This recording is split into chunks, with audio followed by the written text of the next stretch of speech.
Alrighty, so today we are going to finish up the review of match week number 2, looking at the last 7 game, and that include the game I went to between San Diego FC versus St. Louis. But in terms of these last couple of games, no doubt most of these games were relatively low scored. Though we did have this one crazy game between Colorado versus Dallas that we'll talk about in just a bit. And it seems like without Messi, Inter Miami still does not have any issue in terms of putting a lopsided score against their opposition. But we start off with the first game, which is Minnesota versus Montreal. And it's hard to believe, but coming into this game, Minnesota has never won a season opener at Allianz Field. And I know Allianz Field was only open in 2019, but it's hard to believe that the Loons were 0 for 5 in terms of home opener, in terms of win. And that all changed in this game against Montreal. And there was even a controversial call that happened in this game, and even that did not stop the Loons getting all 3 points for the first time at Allianz Field. Now, early on in the first half, Marcanic with the game's first shot, but he puts this one over. Marcanic, of course, in for this game for Rosales, and it seems like it was confirmed that Rosales did suffer an injury, and it seems like he could be out for a bit, which is a huge loss for this Minnesota team. But as expected, Montreal, they had most of the ball because Minnesota, they are not going to have the ball. That's kind of the style that Eric Ramsey is going to do throughout this season. They like to sit back and go on the transition. Ola Ashari then was in on goal there, but he hits it right to Siwas, and then he was in on goal again, but he was robbed by Siwas as the flag went up. Yeah, Tani just seems like he can't buy a goal right now. He just have not looked the same ever since he came back from international duty, and I hope eventually things will go right for him because we really need him to get going alongside with Yoboa. But I thought it was a promising start for the Loons. They look really threatening on the direct ball. Lud would then curls it right to Siwas. The shots were 4-0 for Minnesota 25 minutes in, as Montreal, just like last week, they did not start on time whatsoever. They didn't really show up early in this game. Besides the early spell of play, I thought the Loons kind of looked really poor in the final third. There's just way too many touches. I thought there was times where they're just kind of overthinking it. And that's kind of something that frustrates me about this team at times where they overthink things and overcomplicate it and wasted chance after chance. Marshall Ruddy then puts one into the stands as that was the first shot for Montreal before long one. They dragged it just wide from close range. By the way, the Marshall Ruddy shot, that would be the first of only 3 shots that Montreal has. Safe to say that Minnesota so far early this season, they have been an absolute wall in the defense so far. But there was no doubt that the Loons were getting closer to the opening goal, but can they get it before halftime? The answer is no, as we head to halftime scoreless between both of these teams. In the second half, Yeboah would head to just over the bar before Siwas denied Pereira as the flag went up. Again, the Loons were on the front foot, but you just kind of had a sense that, oh boy, is this one of those nights again at Allianz Field where this team just can't finish to save their life?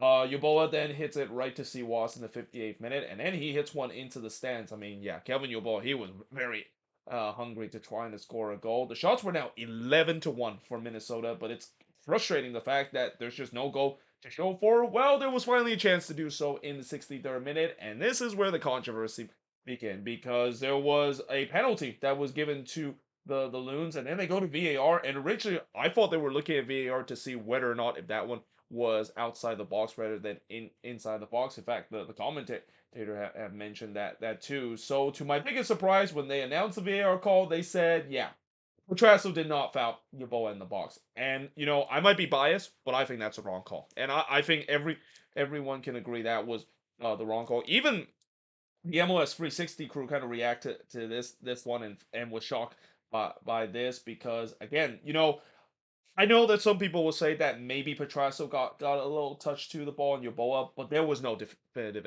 evidence and really inconclusive evidence that you can say it needs to be overturned. And again, this is very similar to what we saw in the New England versus Columbus game, where if there's not a conclusive evidence to overturn the call, don't overturn it. I mean, this is the frustration when it comes to VAR usage in MLS, and yeah, obviously that I think the Loons got absolutely raw. The fact that they should have got a penalty in this. Now, fortunately for the Loons, unlike the Revs, kind of got robbed by that call. The ball don't lie moment happened just 4 minutes later because Yoboa probably saw that and he was not happy he got robbed. So he's gonna score himself from Olo Ashari to make it 1-0 in favor of Minnesota. I mean, if that's not ball don't lie, I don't know what is. And to be fair, it wasn't really a good goal to consider the fact that Yeboah just about kind of mishits that one, and he's very fortunate that it still goes past Siwas. But honestly, up to this point, I don't care how it goes. I've seen so many of these Loons home game where they have a lot of chance but nothing to show for it. That for once, at least they get a scrappy goal to give themselves a 1-0 lead. Yoboa looked for another, but he was denied by Siwas in the 72nd minute, and then he puts it just wide on the free kick in the 74th minute. As the Loons were looking to finish it, they were looking to try to get that second goal and get a home season opener win. And even though they didn't get that second goal, they hold on to win their first ever home opener at Allianz Field. It's the first time that they get to sing Wonderwall in their first ever game at Allianz Field. The shots in this one, 14 shots per the three that Montreal has. By the way, I think they've also announced that there was only like 17,000 fans attended this game, which is one of the lowest attendance, if not the lowest attendance ever at Allianz Field. It's understandable because I think the kickoff of this game was at 24 degrees. Yeah. I think now we can kind of say this is another example of playing the fall to spring schedule is not going to work, especially in a state like or in a city like the Twin City and in a state like Minnesota. There is no way in the world you should be playing soccer even uh if it isn't in March, because if there one thing we know about Minnesota, that the weather there doesn't really warm up until we get to April or even May at times. But the shots on goal, 6 shots on goal for the none that Montreal has, 2 shots off target for the 5 that Minnesota has, 2 shots that was blocked for the 1 that Montreal has, and possession wise, 63% possession compared to 37% possession that Minnesota has in this game as they get their first win of the season. And for Montreal, yeah, I'm pretty sure Laurent Courtois will want to not want to look back at this game because yeah, they pretty much did nothing throughout this game. They couldn't solve this rigid Minnesota defense, which I gotta say, something tells me this could be one of the best defensive team this season because so far, at least in these first 2 weeks, Eric Ramsey has done a really good job in terms of locking down the defense. It's just that the attack needs to get going, and I'm hoping that could be the case, especially once Rosales does come back from the injury. Now, moving on in the next match is the crazy game between Colorado versus FC Dallas, and I say this is crazy because man, this was a game where I had a feeling that this could have been a crazy game because both of these attack are really good, both of these defense at time is very questionable, and there probably could have been more goal in this one too. But the first shot of the game did see Pedrinho hits it over from close range. But then in the 6th minute, Colorado takes the lead as Keegan Rosenberry scored a rare goal from Larraz to make it 1-0 in favor of the Rapids. And he pretty much did a random layout in that moment. Just kind of a little shot cross there. I know after the game he says he meant it, but he doesn't meant it. He pretty much overhits that one, but it's just one of those lucky ones where it overhit and it still goes into the back of net. And just like that, the Rapids lead 1-0 early in this game.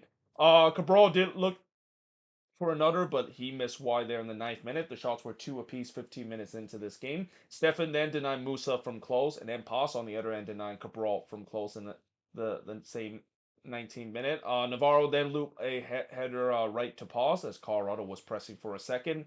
Pass then denied Mihajlovic from close in the 37th minute, but then in the 39th minute, Rafael Navarro would open his scoring account this season to make it 2-0 in favor of the Rapids. And up to this point, you're thinking, well, this looks like it's going to be a laughter. It looks like the Rapids are going to easily win this one, considering they were heavy favorites in this one. However, in the 43rd minute, Pedrinho would score his first career MLS goal to make it 2-1. And then not long after, Lucho Acosta would score his first goal and open his 2025 goal scoring account from Musa to tie the game up at 2 apiece. And just like that, in a blink of an eye, it was 2-2 in this game. Just completely turned the script in a span of 2 minutes. And if you're the Rapids, that's got to be very frustrating. Like, you were well in control of this game, and in just a span of 2 minutes, some defensive lapse. Now all of a sudden, the game was tied up at 2 apiece. And it could have been 3-2 if Cabral didn't miss wide from close in the 5th minute of stoppage time, but we do head to halftime with the score tied up at 2 apiece, and I had a feeling the goal scoring was not going to be done in this game. No, that being said, in the beginning of the second half, there wasn't really much that happened. That would quickly change as Paz would then deny Bassett from close. Stefan then denied Kumungo from close in the 65th minute, but then in the 68th minute, Musa would give Dallas the lead for the first time tonight as he scored to make it 3-2, and yeah, that was not great defending whatsoever from the Rapids. Not clearing their lines whatsoever. Musa took advantage of it, and just like that, Dallas complete the comeback to make it 3-2. However, that lead would be short-lived because in the 72nd minute, no, we see Navarro scoring for the second time. He scored from Loras and Mahajevic to make it 3-3 in this one. By the way, I think I spelled Navarro name wrong, so let me just quickly correct that. Yeah, so yeah, he scored for the second time to tie the game up at 3 apiece. But then in the 74th minute, it looked like Farrington gave the lead back to Dallas as he put the ball into the back net. The problem was, the goal was disallowed for offside. But yeah, there was no defending at least up to this point. This felt like something similar to what we saw in the first week, especially with those 7:30 kickoff. Where defending, what is that? It doesn't seem like they were even ready for the 2025 MLS season. Costa then missed wide on the free kick before Ensemble puts it wide from long range as Dallas was pressing late to try to win this one, but not so fast because Bassett would then miss wide from close in the 5th minute stoppage time, and then Musa puts it all over from long range to finish what was a crazy game between the Rapids and Dallas. A 6-goal thriller that ends in a 3-3 draw. Shots in this one, a lot of them. 18 shots with the 14 that Dallas had, 6 shots on goal for the 5 that Dallas had, 4 shots off target for the 5 that the Rapids had, 7 shots on his block for the 5 that Dallas had, and possession-wise, 57% possession compared to 43% possession that Dallas has in this game, and easily one of the best games we have seen this season. I mean, between this one and the game that Atlanta played against Montreal last week, easily the best game that we've seen, and that's definitely different compared to what we're about to see in terms of these 7:30 game because they were up to one point these 7:30 game where the game was 0-0 for all three of these games heading into the last 5 minutes, and I thought we were gonna have no goal that is being scored at a 7:30 kickoff, which I think that would be the first time that would happen. But that being said, we're gonna first talk about the first 7:30 kickoff game, which is LAFC versus NYCFC. And again, for LAFC, they're gonna take these victory while they can, even though they clearly are not playing at their best. It's kind of similar to what we saw Cincinnati, where they for a while Cincinnati was kind of gritting out these 1-0 victory, even though they're not at the best. And there's no doubt that LAFC can play much better compared to what they have in the first two games. But hey, in a working progress in terms of getting the midfield balance right, and hope that Denise Bawanga can actually show up because he's pretty much hasn't showed up in the first two games. They still walk away with a 1-0 win against NYCFC. Though the first shot of the game did see Alonso Martinez puts it just wide from long range as NYCFC was definitely on the front foot. And again, it's another slow start for LAFC. This was a very common theme a couple of years ago with Steve Turner's team, and it feels like it's kind of came back from this team where this team always gets off to slow starts.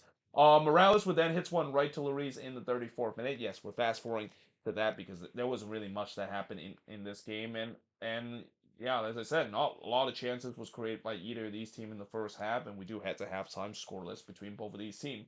In the second half, Ordaz would hits it right to freeze in the 48th minute. Not much, or actually much better start I thought for LAFC as they were looking to trying to get the opener, though in the 53rd minute, Wolf would miss wide from close before Morales struck the wall and out on the free kick. Freeze then tipped Bawanga shot over in the 67th minute. Again, it was another very quiet game from Denise Bawanga, very similar to what we saw last year, where he kind of got off to a slow start, but eventually picked it up, and that's what LAFC fans are hoping that is the case because he's literally the most dangerous weapon that they had ever since they sold Kike Oliveira and Mateus Bogusz this offseason. That also came off a turnover from NYCFC. Yeah, that is something you do not want to do against LAFC. Illich would then hits one right to Lloris in the 73rd minute before Freeze denying Giroud after just a WTF turnover again committed from NYCFC. And you just kind of had a sense that, with these turnover that NYCFC was committing, that one of them is going to come back to haunt them. And guess what happened?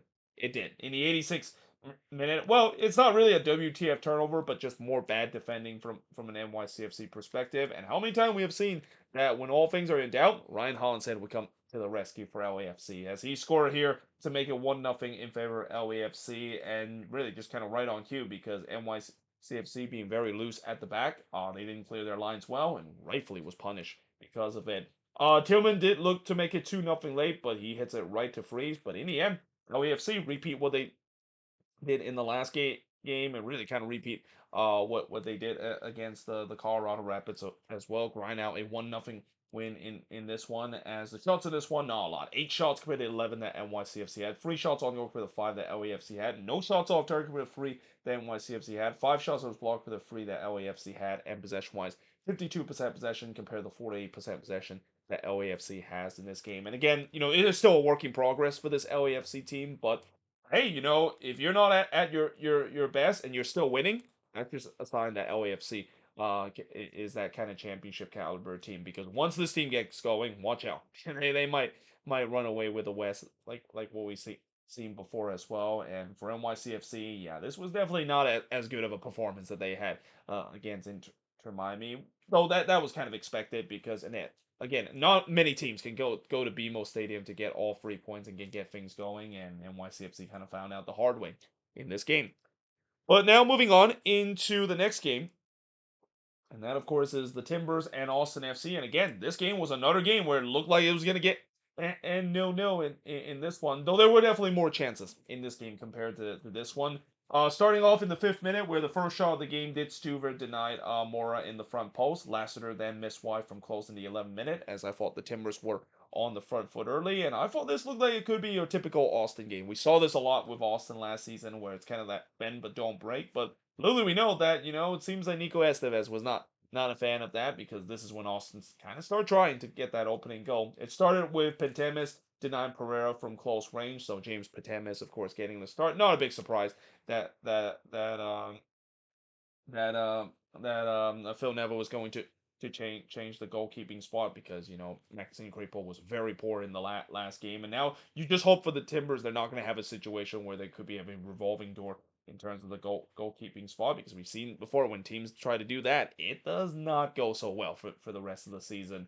Dessler then puts it wide from long range in the 32nd minute before Pentemis denied Vasquez on the free kick, and just like that, Austin was in business. They were pressing hard to try to get the opening goal. Elie would then puts it over from long range in the 35th minute, but we do head to halftime scoreless between both of these teams. In the second half, not much really happened early in the second half. Bakari would then puts it over from a tight angle before Ayot puts it wide on an overhead kick, as both of these teams we started getting some chances, but again, it looks like it's still up for grabs, and the question is who can get that opening goal. Well, Kelsey tried to do so for the Timbers, but he hits it wide from close in the 75th minute before on the other end Pentemis would deny Sabovic. But it was actually Recycle, and Vasquez had a chance on the rebound there, but he lashed one wide from long range. James Pantemis definitely had a good game in this one, and he's definitely going to get a couple more starts as a result of it. But in the 89th minute, again, this game looked like it was bound to end 0-0. It looks like it's one of those games where neither team can finish. But in the 89th minute, a moment of magic from Da Costa, scoring his first career MLS goal here, and really was one that, again, whenever we see a free kick deliver into the box and kind of in a no man's land area, when you're a defender, that is like the worst case scenario, because you can't really touch it because you might hit as an own goal, but at the same time, if you're a goalkeeper, you can't really quite commit it because maybe it's too too far away to come off your lines and maybe get scored on, and that's exactly what happened there. It was right in that no man's land area, and it goes by everybody. And just like that, the Timbers were leading 1-0 in this one. Savic would look to respond with a free kick himself, but he puts that one high.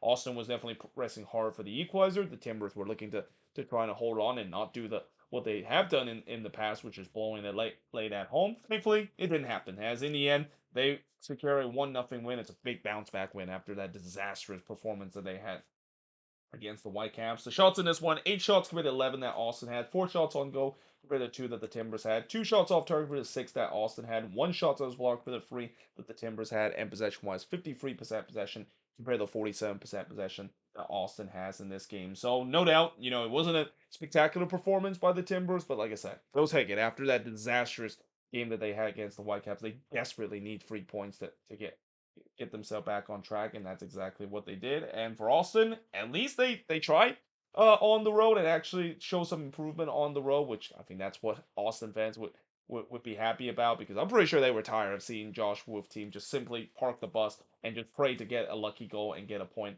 like they did last season. That was not fun soccer to watch, though. Unfortunately, they came empty-handed, and in some way, I think they probably could have deserved it a draw out of this game if they were a bit clinical. But unfortunately, one moment of magic from DaCosta was the difference in this game.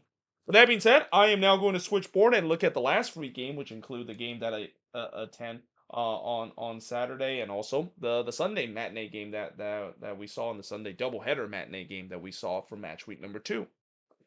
All right, so now moving on to talk about the game that I went to on Saturday night in San Diego and to witness some history of seeing San Diego FC play their first ever home game at Snapdragon Stadium. And yeah, unfortunately, this game definitely did not live up to its hype and the atmosphere that was produced throughout the game. And you know that this game was disappointing when the biggest talking point of this game is that you know what Chan basically rained out. And you know, to be fair, the good thing about San Diego is that they immediately addressed that. Both Tyler Heaps and Mikey Veras addressed that in the post game press conference.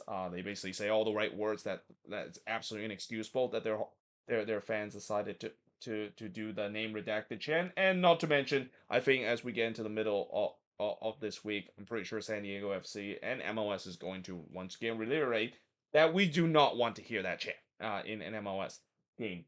Now, that being said, in the first half, I thought early on San Diego was on the front foot with all the possession. And I think in this game, it just kind of shows that this was a very typical kind of Greg Berhalter type of game. And unfortunately, more of a Greg Berhalter type of game with the U.S. men's national team. It was a game where you know that the team is going to have a lot of possession, but going forward, yeah, it was kind of a little bit lackluster. And I think this also shows a game where, yeah, San Diego is definitely an expansion team, showing how lack of ideas that they had going for it. But as I'll talk about in just a bit, they did lose a big piece in this game as well.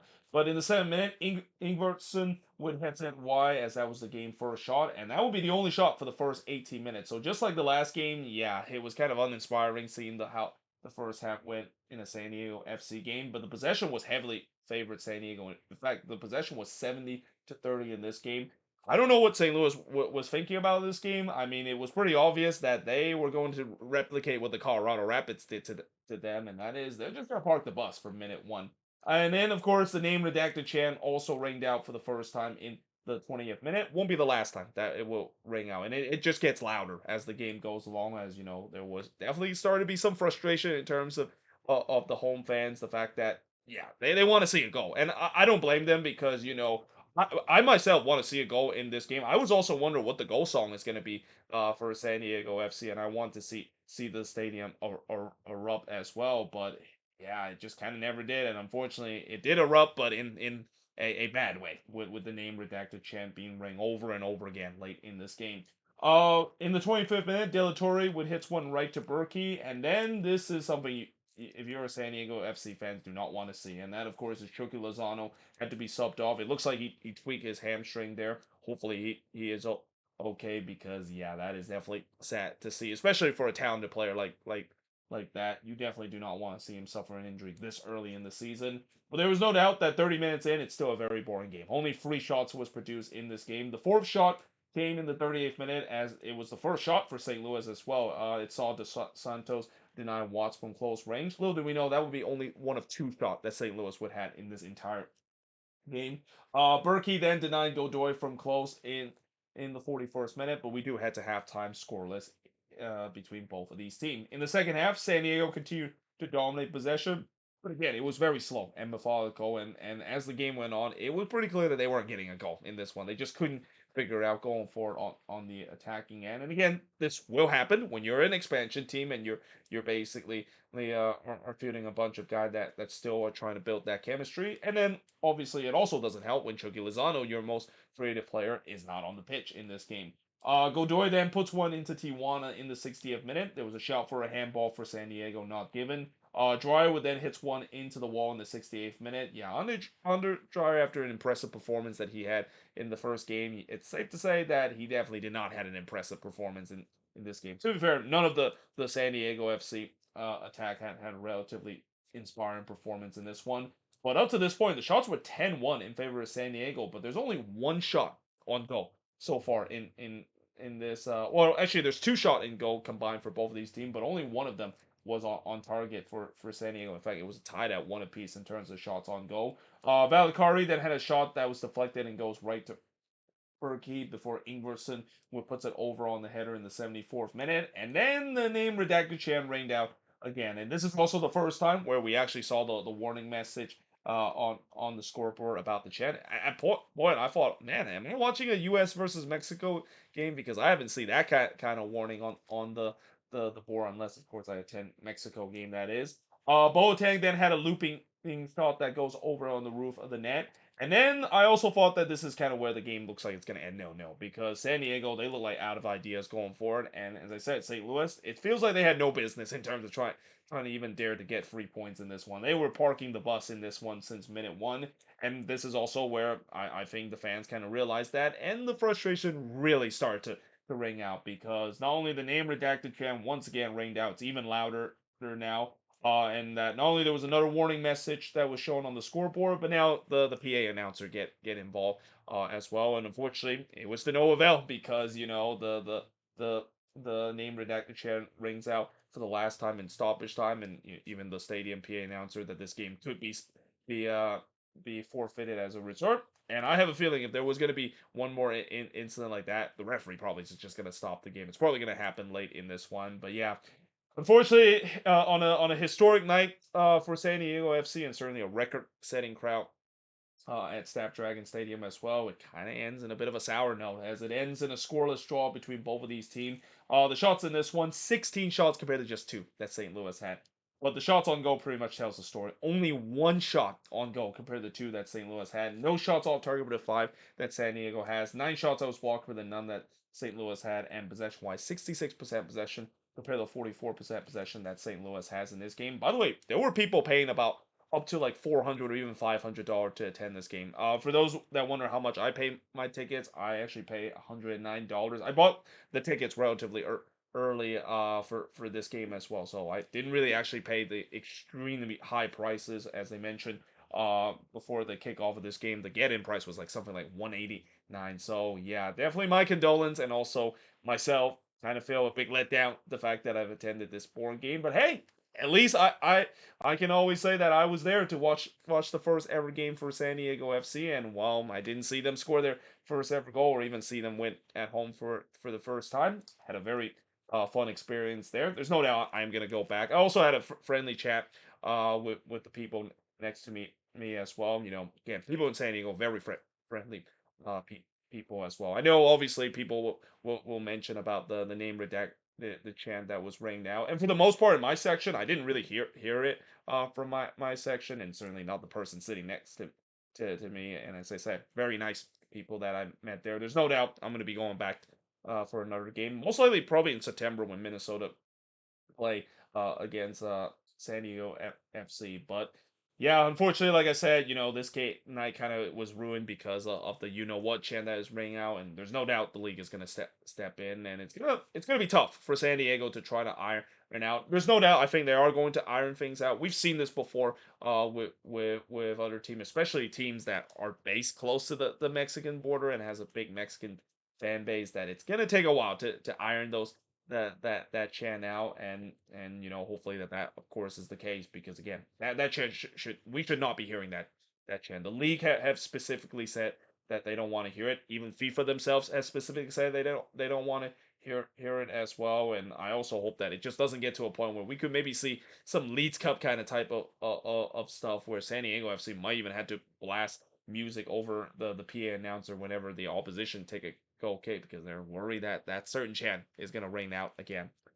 Well, that being said, moving on into the next game and now talking about the Sunday game, starting off with Vancouver versus the Galaxy. So while I didn't take notes in terms of both of these games, I did listen to both of these games as kind of like on a radio version while I was driving back home. But yeah, in the first game between Vancouver versus the Galaxy, the Whitecaps have now won their first two games, and they're now sitting second in the Western Conference. Of course, that happens because after I predicted them to finish 15, and of course, I can't wait to see how wrong I am with the Whitecaps by the end of the season, of how I predicted to finish that last, and I have question with Jasper Sorensen and whether it will work. And yeah, it turns out that not only it worked, but it made me eat my words because of it. But in the first half, 3 minutes into this game, the Whitecaps scored because of course they score early in a game at home. This happened a lot last season, and it happened again in the season opener as Adekugbe would score the opening goal for the Whitecaps to make it 1-0. Mikovic then denied Nelson, who trying to round the keeper. It was all Whitecaps early in this game as the Galaxy once again has not started on time. This is kind of a common theme for both LA teams. Both LA teams have really struggled in the beginning of the season, especially finding the balance in the midfield. Lagunas then puts it high from long range in the 26th minute before Peck puts it wide from close. The Galaxy started getting into this game with a couple of chances.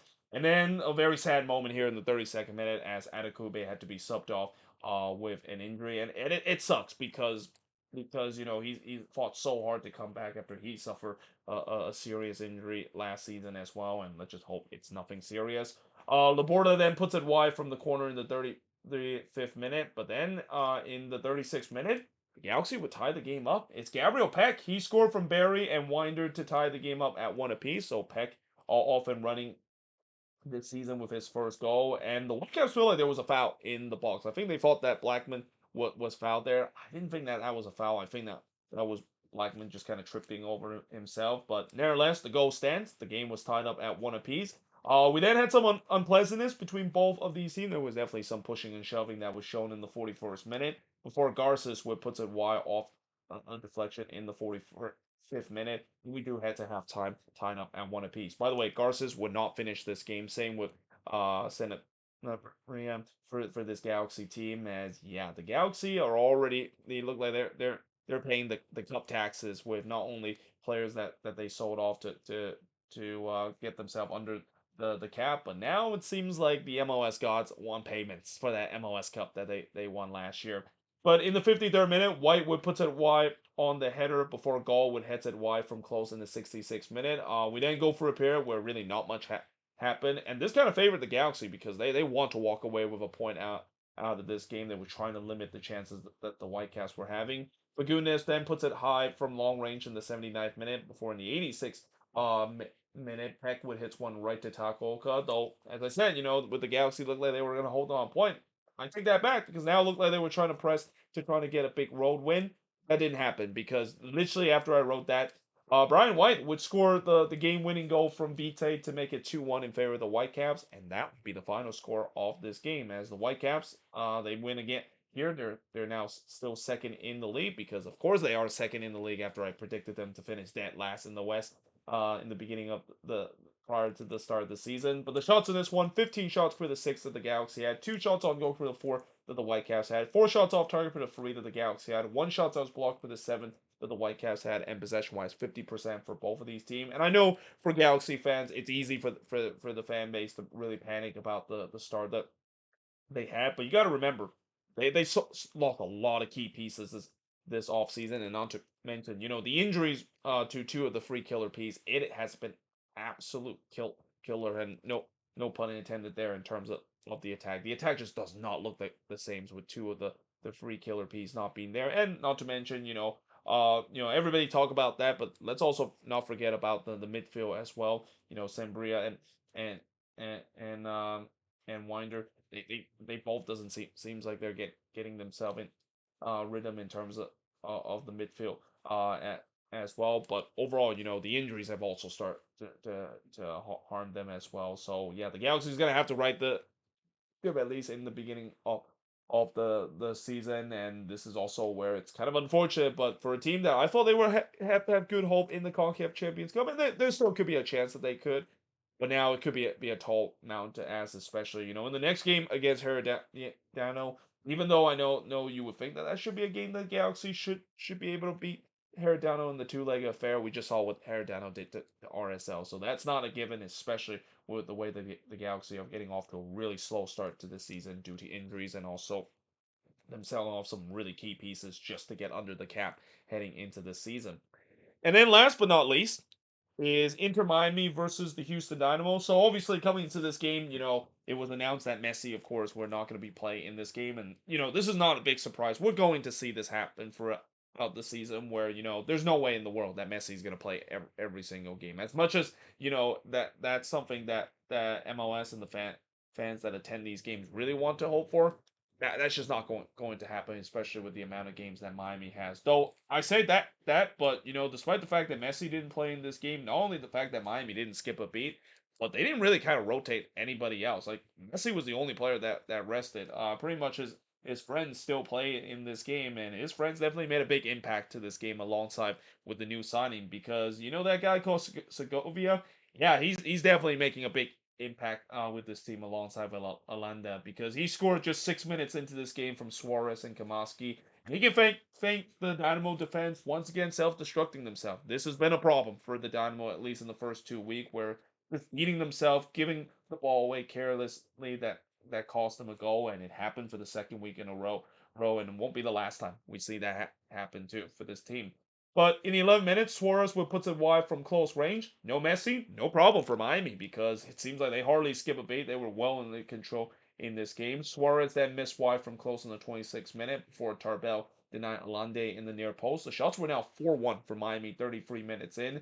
Artur would then put it wide from long range, but then in the 37th minute, Miami doubled their lead, and it's Alande. He scored from Suarez and Segovia to make it 2-0 in favor of Inter Miami. Definitely a goal of the week contention as well because what a goal that was for Alande, especially from such a tight angle like that, still able to hits it perfectly into the top right. Now, obviously, he's gonna have some competition, especially the Jacob Murrow overhead kick equalizer that DC score. That's gonna be a big competition, but no doubt, I'm pretty sure Inter Miami fans are gonna stuff the vote, and I think Alande probably is gonna get the vote as the goal of the week over the wonder strike that Murrow scored against Chicago. But in the 41st minute, Aliu looked to answer, but he missed wide there. And then in the second minute of stoppage time, Miami would make it 3-0. And it's Segovia. He scored again here to make it 3-0 in favor of Inter Miami. And remember how I said that the Dynamo wasn't done giving the ball away that cost them a goal? They did it again here. Just another terrible giveaway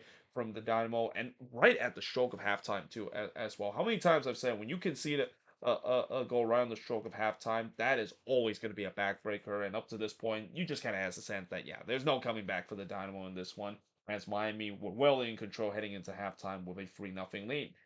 In the second half, Alba would put it over from long range. By the way, I was even thinking, not even listening the rest of the game because I know this game was pretty much over, but I still listened to it in the second half. And really, it was kind of almost like garbage time in the second half because not much really happened in the second half. It feels like it was kind of a training session for Miami as they were well in control, and this game was pretty much out of reach. Though Ponce looked like he pulled one back for the Dynamo, but the flag did not agree with him. In fact, there was four players that was offside for the Dynamo with that delivery from the free kick, and anytime when that happened, yeah, that is not a great moment for this Dynamo team in terms of how they set up that free kick. Ustavi then denied Bassi from close in the 67th minute. The Dynamo then started to get some sustained pressure, but how much is that because of the fact that Miami started to put their foot off the gas and trying to cruise their way to an easy 3-0 win?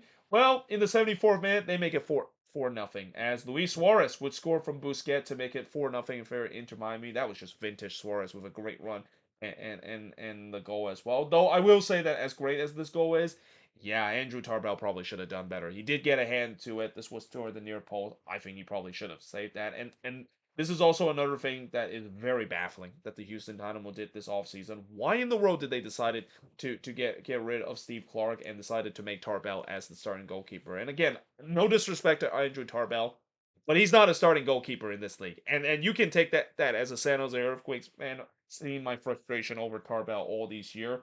Yeah, he should not be a starting goalkeeper in this one. I don't know why they thought he was the had to do so. I think that's a massive downgrade compared to Steve Clark, especially after signing Jimmy Maurer. I thought he was going to be the guy that could be the starting goalkeeper for this Dynamo team.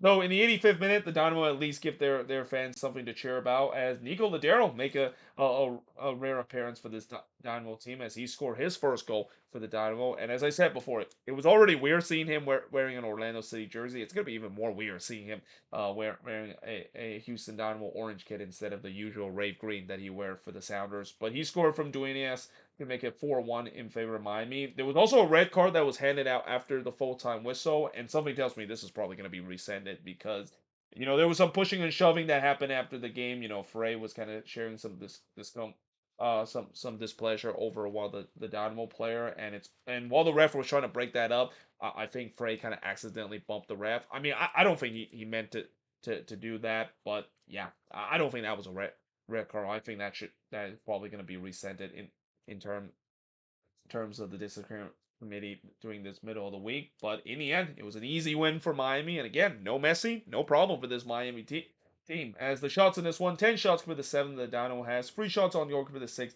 that Miami has, 3 shots off target for the 4 that Miami has, 1 shot off block for the none that Miami has, and possession-wise, 48% possession compared to the 52% possession that Miami has in this game. And normally I say that whenever a team play against Miami, there's really no shame in terms of losing to Inter Miami.